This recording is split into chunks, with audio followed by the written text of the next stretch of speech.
Əl-Leyl, Gecə surəsi.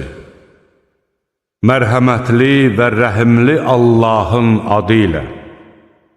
And olsun yeryüzünü zülmətə bürüməkdə olan gecəyə, and olsun günəşin çıxması ilə aydınlaşan gündüzə, and olsun kişini və qadını yaradana. Sizin can atdıqlarınız başqa-başqadır. Kim haqqını verir və Allahdan qorxursa və ən gözəl olanı təsdiq edirsə, biz onu ən asan olana nail edəcəyik.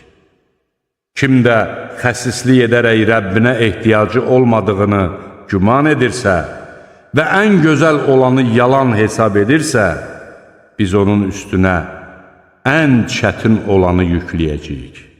Cəhənnəmə düşdükdə var dövləti ona fayda verməyəcək. Şübhəsiz ki, doğru yola yönəltmək bizə aiddir. Sözsüz ki, axirət də, dünya həyatı da bizimdir. Mən sizi alov saçan bir odla qorxutdum.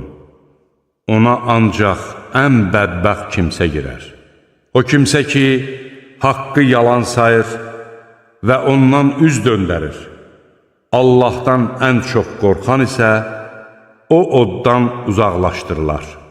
O kimsə ki, malını Allah yolunda verir, günahlardan təmizlənir. Əvəzi veriləcək neymət üçün onun heç kəsə minnəti olmaz. O bunu ancaq ən uca Rəbbinin üzünü dilədiyindən edər.